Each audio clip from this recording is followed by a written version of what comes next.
I actually promised some friends that I would bring this up, which is the consumer protection work that the FTC did while you were there. Immensely popular by basically everybody. And the area that I saw more pushback was on mergers and acquisitions. So broadly for people, again, like we mentioned, I think up till 2010, the scrutiny around mergers or a company buying another company just kept loosening and just became more and more okay. And then you came in and tried to reset expectations and say, look, it's not just, first off, we're going to have more scrutiny for, even if you're a smaller company, you don't have to be quite as massive. But on top of that, we're also going to look at different types of mergers that in the past weren't considered problematic. So if, for example, a vertical merger, meaning let's say Facebook is buying the VR fitness company that doesn't feel like a competitor to Facebook, but it's kind of below it in the chain, that now is something you might scrutinize, or the bundling that we talked about earlier.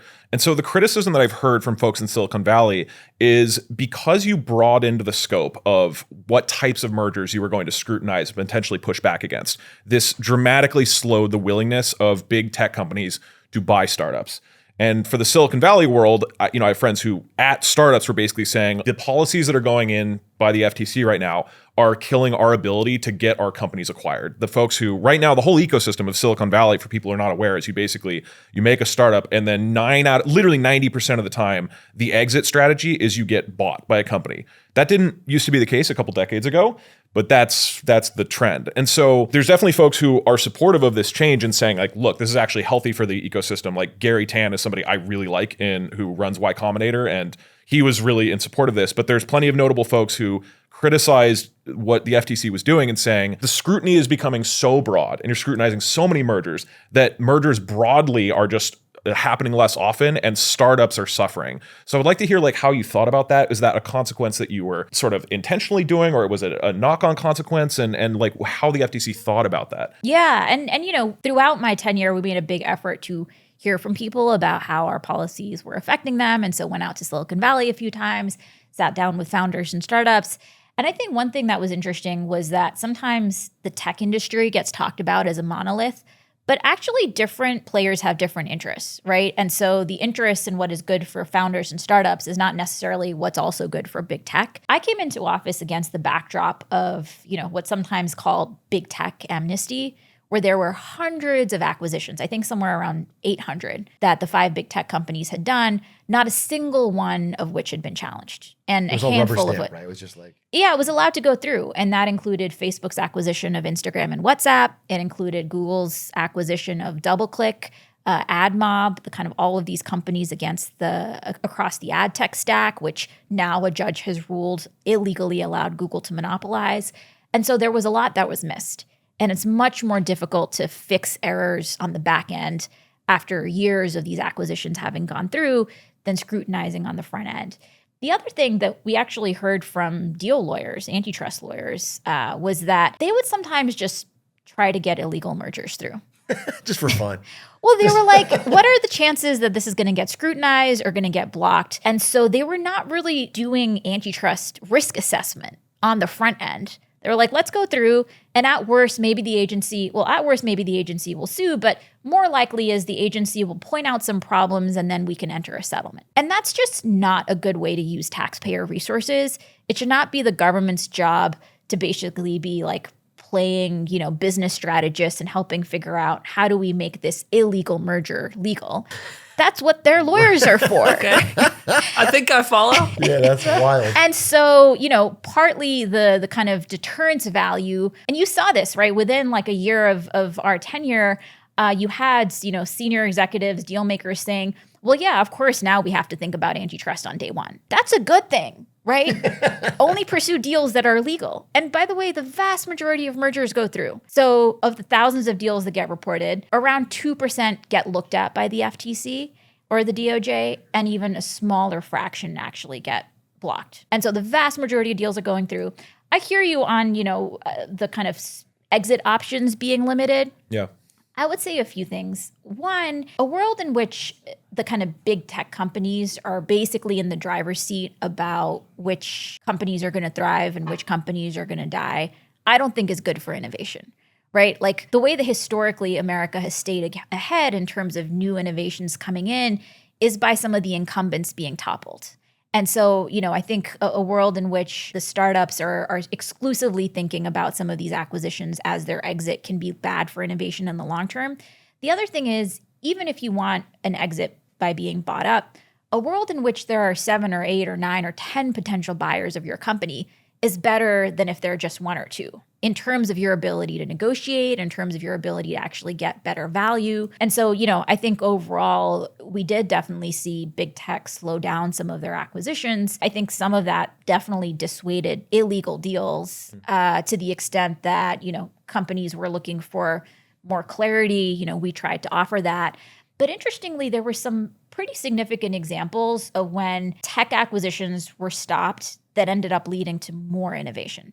So one of the deals we stopped was NVIDIA trying to merge with ARM, which we allege would have basically inhibited innovation in semiconductors. He worked at NVIDIA. I worked at NVIDIA, and this helped my stock price a lot. So apologies. I'm going to do on everything else. But ARM ended up IPOing and becoming enormously successful and is now talking about maybe directly competing with NVIDIA. Similarly, the Adobe ARM merger, the Adobe Figma merger ended up not going through, actually not because of US enforcers, but because of Europe. Figma has now announced it's exploring an IPO. So we are seeing kind of instances in which not having been able to merge is leading to kind of more success and more innovation. 100%. I mean, there's a great example historically, right, where the FTC or DOJ, I don't know which one, was attempting to break up Microsoft. And they didn't, it got blocked like at the last minute. But even that threat and that aura hanging over them, I think allowed for the free space for Google and all these other tech startups to rise in Microsoft's dominance that ended up becoming dominant themselves. But like that area wouldn't have existed. It was my understanding. Okay. So I'd like to continue to steelman the frustrations around this new broadened scrutiny. So one of the examples that was brought up for me when talking to folks was Windsurf. So for people who are not aware, Windsurf is an AI coding company. It was about to be bought by OpenAI. The deal fell through, and a couple days ago, Google came in and announced that they are going to spend $2.7 billion, which is an insane amount of money for this company, to basically buy the CEO, all of their researchers, and a license to their technology, but not buy the actual company at all. And the thinking here is Google basically came in, gutted the best people from the company while screwing over the rest of the employees who work there, who aren't benefiting from a sort of exit of any kind. And then they leave, and Google has no scrutiny because they didn't technically acquire a company. They just bought all the talent. And so I've seen this as an example where people are saying, okay, well, if you really scrutinize all these different potential mergers from big tech companies, they're just going to find these other things that actually harm the startup workers. So I'm curious how you think about that. Yeah, I mean, I'll say, first of all, I think this is a really important question because actually figuring out how are we incentivizing innovation is super important. And I think one of the costs of allowing big tech dominance to go unchecked for so long was that there was a real cost to innovation. And so I think getting this right is super important. It's interesting. I think there are kind of different narratives about what happened here. I think one narrative is this deal was structured this way to evade antitrust scrutiny, which maybe is true, although antitrust enforcers are also supposed to look at what is functionally happening, not just what's formally happening. And so if, they're functionally gaining control of kind of key assets or operations, that should be reviewable. But I think the other interesting thing here that some commentators have pointed out was there could be something around some of these AI investments that are more susceptible to this type of kind of extraction strategy. Because the talent is so important, right? Because the talent seems to be so critical. The other thing is it doesn't seem like there are kind of key moats right now. And this is not an acquisition structure, I don't think, that, for example, Facebook could have pursued with Instagram. Because there they were really looking to bring in-house this rival platform, this rival network, and we just aren't seeing those dynamics here. I think the other thing, candidly, and I think we saw this in 2020, 2021, where we were in a zero interest rate policy environment, sometimes there are bad investments that are done, right? And I think my sometimes NFTs are going to go up any day now. And I think, there are some kind of vocal venture capitalists that are very eager to kind of blame the government but then kind of hysterically come asking the government for a bailout for kind of Silicon Valley Bank.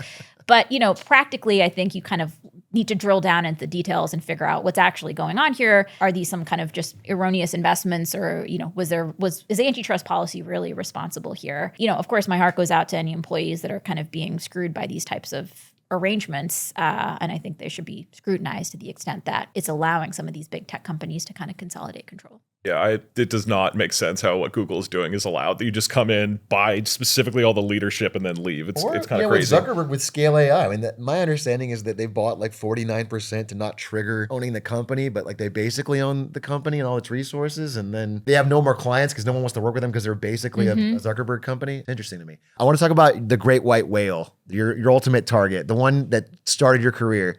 You know, when you were at Yale Law, you wrote an article about Amazon and antitrust. And it sort of, I think, kickstarted your career and led to you being the youngest FTC chair, which is incredible, by the way, because I think we're around the same age and I'm doing podcasting.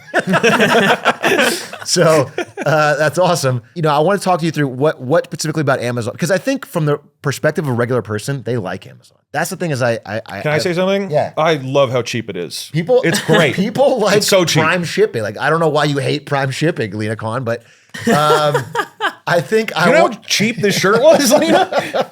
Dirt cheap. I want you to sort of explain, I think, the key idea of your paper, like how they abuse monopoly in a way that's not seen, like in a way that it's not directly on consumer prices, and then how you handle that at the FTC and what the current status is on the lawsuit with Amazon. Yeah, so I got my start here through doing research and reporting, where I was basically talking to a lot of the businesses that sell through Amazon, and then also talking to the investors and analysts that were looking at Amazon as just through a long-term financial prism. And this was around kind of 2013, 2014. And it was really interesting because talking to the businesses that were dependent on Amazon, it became very clear that this company was developing as a gatekeeper, where they were increasingly becoming dominant over kind of a key channel of commerce. And then the same way that 100 years ago, if you wanted to get to market, you had to ride the rails of the railroads. Increasingly, if you wanted to sell on the internet, you had to have a presence on Amazon. And then talking to financiers and investors, it was clear they recognized that Amazon was structurally amassing dominance that would pay off in the long term. And it was interesting because for a while, Amazon would not report profits, and yet its stock price would rise. Yeah. And so I was just really interested in that perspective, which candidly was at odds with how most policy people in DC and antitrust enforcers were viewing Amazon, which is, as you said, this is a company that seems to be obsessed with delivering cheap stuff to people, and so, you know, nothing to see here. And in fact, the kind of lawsuit that most touched Amazon in an antitrust way was a lawsuit brought against book publishers who were trying to kind of team up to take on Amazon. And so it was really interesting, just this gap between how the business world was viewing Amazon and how antitrust lawyers were viewing Amazon. And so I wrote the paper to basically use Amazon to tell this broader story about antitrust and how some of the key business strategies that Amazon used, including predatory pricing, where it just ruthlessly priced below cost in certain key segments to gain dominance, as well as vertical integration, where it would both be the platform and then competing with companies on the platform, that those types of practices used to be viewed as illegal in some cases or viewed very suspiciously. And as part of the Reagan Revolution, those practices were now basically not enforced against. And so the article was a way to basically use Amazon to tell this broader story about antitrust. I mean, one example I think that you gave was people who are selling something on Amazon cannot price lower elsewhere, or they get blacklisted from Amazon. And Amazon charges them an enormous fee, like $5 of every $10. And so if someone else is offering 2 out of $10, you can't price it cheaper there, even though you could offer it for cheaper. And they just use their market dominance there, which I thought was, that made it so clear to me from the side of like, maybe I'm not personally seeing the abuse as someone who buys something, but the person selling me this product is getting bullied constantly and they're getting squeezed. What is the realistic solution from your perspective to something like that? Like, what is the end result of the FTC trying to take action against something like that? A more dramatic example I could think of is if you've created something that is so integral to the way that we conduct business and engage with each other in society, which maybe you could make an argument if everybody buys everything off Amazon all the time, at least online, then is it borderline a public utility and the government needs some sort of direct ownership in it? Is that a solution? Is there a more moderate solution that you look for? Do we leave it unattended and see how it continues to develop? Like, what are the options to addressing it? You're absolutely right that there are kind of a range of tools. And historically, a kind of first order question has been, is this a market where competition can actually work? Like, is this a market where you can imagine, a certain number of firms that are competing against one another in ways that prevents any single one from abusing its power. Right. And there are a whole bunch of, the vast majority of markets in the United States we consider to be governed by competition. Then there are markets where, for a variety of reasons, vigorous competition is not going to happen. Right. Oftentimes we see that in infrastructure industries like the railroads, like the telecoms. There are huge fixed costs. If you're laying physical rails or wires, like you're not going to want like multiple companies installing the same stuff. And so in those instances, instead of using antitrust, we've used what's known as kind of more of the public utility toolkit, which has basically meant that we prevent them from discriminating. And so you have to charge everybody equal rates for equal service. We've limited what other businesses they can operate in. So for example, for a while, the railroads were all buying up coal mines, and then they would transport their own coal, but not the coal of third parties. And so Congress passed a law that basically said railroads could not own commodities because it created a conflict of interest. Similarly, in banking law, historically, we had a separation between banking and commerce. So if you were a bank, you couldn't also, own a commercial enterprise because that would put you in competition with the very businesses that were dependent on you for credit. And so we've used this variety of tools to basically police companies and prevent them from abusing their power if we don't think competition is going to do the trick. Do any of these laws still exist, or are they just not enforced? It's a variety. In some areas, we saw active deregulation, a lot of which started in the Carter years. In some instances, the laws are there, but interpreted differently. But generally, there has been a big retreat from this way of doing things. But to go to your earlier point, you're absolutely right that one of, the lawsuit that we filed against Amazon was very different from the paper I wrote about Amazon, in part because being a law enforcer is different from writing a law review paper, but also because a decade had passed. And Amazon's business strategy over that period changed. I don't know if you're familiar with the work of Cory Doctorow, but he's written about kind of what he calls enshittification Oh, yes, of platforms. I have. Yeah, I read this. Yeah. And he talks about how, like, in phase one, a platform's goal is to get as many people on the platform as possible, right? And so it'll go out of its way to make things cheap. It'll go out of its way to have very favorable terms of service. But once it basically gets enough momentum and enough business and tips into being more of a monopoly, it can flip the switch and start becoming much more extractive. And that's what's happened with Amazon. Perfect description of like Uber yeah. of Netflix, of like every single app people can think of, where everyone talks about how they love early Netflix. It had everything. It was so cheap. Why is it so expensive now? It's like that might have been enough. That might have been the plan Let me tell you. Even Xbox Game Pass, which now that they've got the Activision Blizzard, the price is going $20 a month now. Xbox Game Pass. I'm just trying to keep all the champions in league. Anyway, so I went and got breakfast just at a cafe on my walk over here this morning, and I asked 3 random people, can you just name a company that you think is just too big? It could be any company. What do you feel like is just too big? Literally all 3 said Amazon. Really? Yes, all 3. And in the vein of asking that question, I was wondering if there's any pressure when you're in the position of directing resources to block mergers or address some sort of problem. Is it important to go after companies that are bigger names or top of people's mind? Because when I was looking into your work, I noticed, I think it was Illumina. They were prevented from merging with or buying out Grail. Mm-hmm. And I had to look up what those companies were, right? I was not familiar with them. But there's plenty of industry and plenty of companies that fill out, our economy that most people are unaware of, like their impact, right? But Amazon, Google, Apple, these are the companies that are top of mind. So when you're choosing cases to approach, is there a pressure to pick things that'll have a little more public oomph? Like, how do you balance the way maybe the industries or the companies that you're prioritizing when you take action? Yeah, it's a really apt question because the agency is so small, and every investigation or case you're doing is one other investigation or case you're not doing. And so those trade-offs are super acute.